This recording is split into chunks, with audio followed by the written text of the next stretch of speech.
Сәлем достар, менің аты жөнім Адияр Албай. Бүгінгі біздің тақырыбымыз балаңыздың қабілетін анықтау. Көп ата-аналар ойлайды, шын мәнінде ол өте қиын, немесе баланың қабілетін қалай табамыз деп өзіне сұрақтар қойып жүреді. Шын мәнінде, егер 3 нақты қадам жасасаңыз, ол өте оңай. Ең алдымен балаңызға 3 маңызды сұрақ қойыңыз. Сен не істегенді жақсы көресің, не үшін оны жақсы көресің, және болашақта кім болғың келеді. Бұл шын мәнінде бір қарапайым сұрақ болып естілгенімен, оның астарында үлкен жұмбақ жатыр. Бұл жерде сұрақты қояр алдында сізге тағы бір ереже айтқым келеді. Ол үшін сізге телефон, камера керек болады. Балаңызға осы сұрақты қою арқылы телефоныңызды қосып қойып, оның жауабын жазып алыңыз. Бұл сізге не үшін керек? Мысалға, бала өскен кезде ол өзін-өзін тануға, өзін-өзін іздеуге, жалпы менің өмірдегі миссиям қандай деген сұрақтарға жауап іздей бастайды.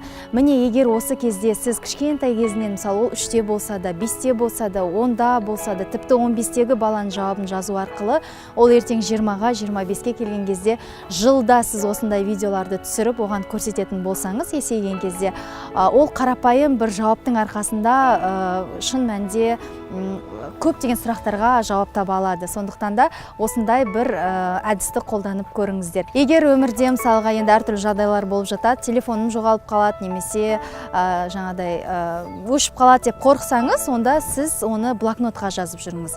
Блокнотқа әрбір жауабын, жалпы баламның мақсаты қандай, баламның армандары деген сияқты кішігірім блокнот арнап, прям сол жерге былдырлаған тілмен айтылған сөздердің барлығын жазып жүріңіз. Бұл шын мәнінде өте жақсы көмектеседі. Және екінші әдіс, ол үшін сізге әртүрлі мамандықта жұмыс істейтін адамдардың суреттері керек болады. Егер мысалы Google-да жазсаңыз, тіпті дайын суреттерді де сатып алсаңыз болады, баланың алдына қойып қойыңыз. Сөйтіп, ең әуелі қай суретті бірінші алады, соған мән беріңіз. Бұл жерде баланың жасына бір не жоқ, шектеу жоқ, яғни ол 3-тен 15-ке дейін қолдана беруге болады. Яғни сіз алдына сол суреттерді қоясыз, бала ең алдымен қайсын таңдайды, соған мән аударасыз, немесе қайсын ысырып қояды, қайсымен ойнайды, қайсы туралы көбірек айтады.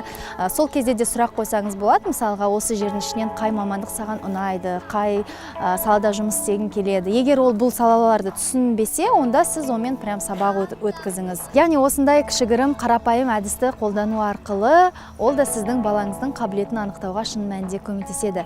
Неге мысалға бала бір жасқа келген кезде, тұсауын кескен кезде қазақ салтында алдына міндетті түрде бір кейбір заттарды қойып, қайсын таңдайды екен деп қызық танытып жатады. Бұл да жайдан жай бір келген дәстүр емес деп ойлаймын, астарында үлкен бір жұмбақ жатыр.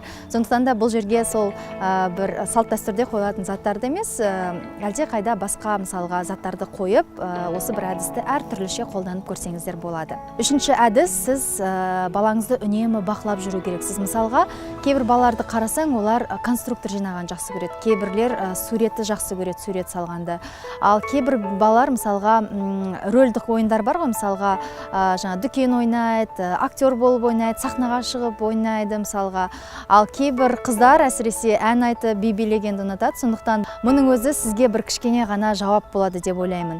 Сондықтан да әрдайым баланы бақылап жүріңіздер, және сонымен қатар балаға жаңағы 3 маңызды сұрақты қойған кезде ешқашан бірден сынамаңыз. Мысалға, ой, одан қалай ақша табасың, немесе ол мамандық аса жақсы емес, мен сені жаңағы дәрігер болуды армандағамын, сенің сол салаға түскеніңді армандағамын деген сияқты өз идеяңызды, өз ойларыңызды ешқашан қоспаңыз. Себебі бала өз жолынан тайып кетуі мүмкін, өйткені ата-ананың ойы, ата-ананың сөзі ол бала үшін өте маңызды болып келеді. Сондықтан да көп жағдайларда балалар олар өздерінің қабілетін таба алмай жатады. Егер балаңыз суретші болам десе, оған жаңағыдай суреттен қандай ақша табасын, одан бір болашақ жоқ деген сияқты сөздерді, бір қатқаған стереотиптерді айтпаңыз. Себебі сурет арқылы, егер бала жалпы шынымен ол істі жақсы көрсе, және ол іс қолынан шынымен жақсы келсе, онда ол міндетті түрде одан жақсы табыс табады, ол міндетті түрде бақытты болады, депрессияға өте аз ұшырайды. Сондықтан да суретшілер қалай ақша табады деген сұраққа мен жауап берейін. Суретшілер мысалға әдемі үлкен изо-студия ашуға болады. Ол балаларға арналған, ол үлкендерге арналған студия болуы мүмкін. Немесе кітаптарға көбінесе мықты суретші иллюстраторларды іздеп жатады. Мысалға, егерде ол шынымен кітап өте атақты болып кететін болса, сіздің сол кездегі балаңыздың суреті де өте атақты болып, ол үлкен қаламақы алуы мүмкін.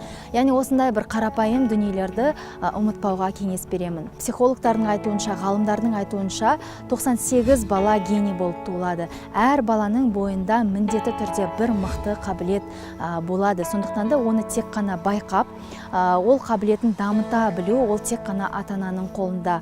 Және де бала өзінің қабілетін таму үшін ең маңызды нәрсе ол ата-анасы үнемі дамуда болу керек. Ата-анасы үнемі ізденісте болу керек.